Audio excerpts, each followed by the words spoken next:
Hola, mi nombre es Denis Rivera González y hoy vamos a hablar sobre los mecanismos de ventilación asociados a la RCP.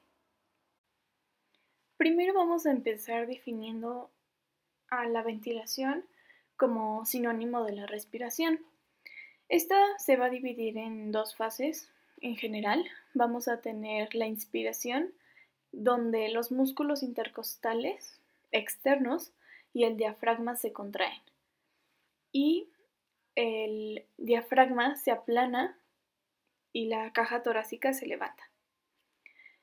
Y la otra fase es la expiración. Aquí los músculos se van a relajar y el diafragma va a ascender en forma de cúpula y la pared torácica se va a mover hacia adentro. Las funciones principales de la respiración van a ser proporcionar oxígeno a los tejidos y retirar el dióxido de carbono. Los componentes principales de la respiración van a ser los siguientes. El primero, la ventilación pulmonar. A esto nos referimos con el flujo de entrada y salida del aire. Luego tenemos la difusión de oxígeno y dióxido de carbono entre los alvéolos y la sangre.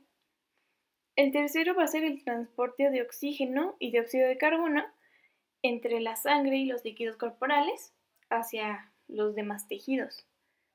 Y por último, la regulación de la ventilación y otras facetas de la respiración. Los pulmones y la pared torácica tienen propiedades elásticas. En circunstancias normales, entre ellos se va a encontrar una fina capa de líquido, o lo que vamos a denominar el espacio intrapleural. Estos pulmones se van a deslizar fácilmente sobre la pared del tórax, gracias al líquido pleural, que, este va a estar lubricando todo el movimiento en el interior de la cavidad. Vamos a necesitar de 3 presiones que originen este movimiento de entrada y salida de aire de los pulmones, las cuales van a ser la presión pleural, la presión alveolar y la presión transpulmonar. La presión pleural es la presión del líquido que está en el espacio entre la pleura pulmonar y la pleura de la pared torácica. Esta es ligeramente negativa. Al comienzo de la inspiración es de aproximadamente menos 5 milímetros de mercurio, y esta es la magnitud de la aspiración necesaria para mantener los pulmones expandidos.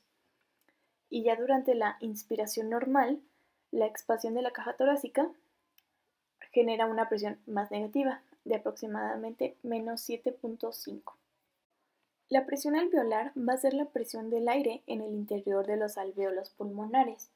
Esta va a tener un valor igual a la presión atmosférica, que se considera como de referencia de 0 milímetros de mercurio.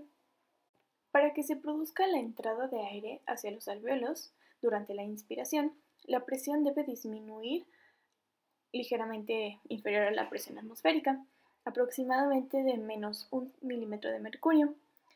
Esta ligera presión negativa es suficiente para arrastrar 0.5 litros de aire en 2 segundos, necesarios para una inspiración tranquila normal.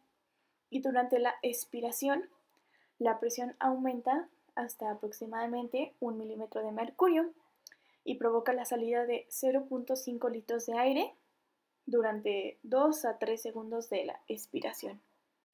Bueno, otro concepto para poder entender la fisiología respiratoria es el efecto del surfactante.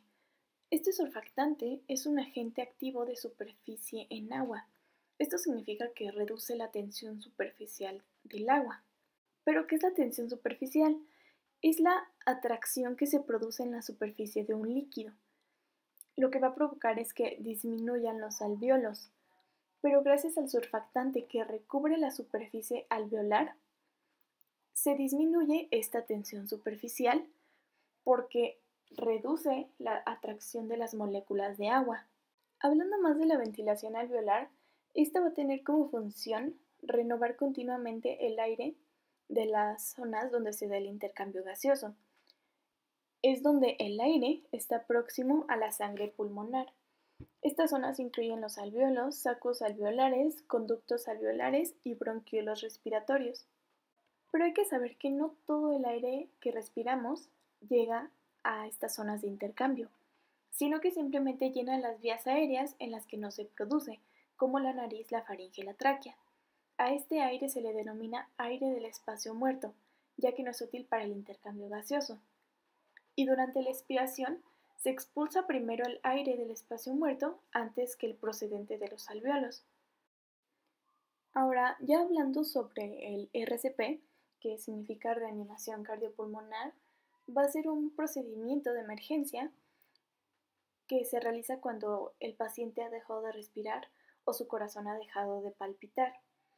Esto puede tener diversas causas, puede suceder durante una emergencia médica como una descarga eléctrica, un ataque cardíaco o ahogamiento.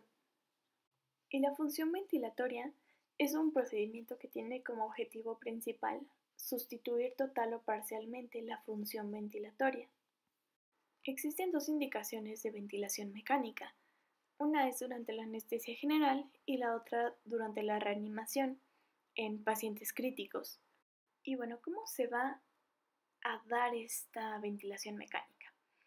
Va a ser ejercida por unos respiradores mecánicos, que son unos aparatos que proporcionan una presión en la vía aérea que provoca pues dos cosas, que se sobrepase la resistencia al flujo aéreo y que se venzan las propiedades elásticas de las que estuvimos hablando del pulmón y de la caja torácica.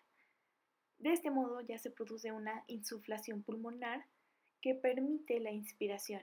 Finalmente es importante mencionar que tenemos indicaciones para poder iniciar la ventilación mecánica. Esta es una decisión fundamentalmente clínica y está basada en signos y síntomas de dificultad respiratoria. Y bueno, los podemos dividir en general en parámetros clínicos y parámetros fisiológicos. Estos van a ser varios, entonces pues sí es importante tenerlos en cuenta cuando queremos iniciar este procedimiento. Esto ha sido todo por mi parte, espero que les haya gustado y que les sea de utilidad. Les dejo mis referencias por si gustan checarlas y hasta la próxima.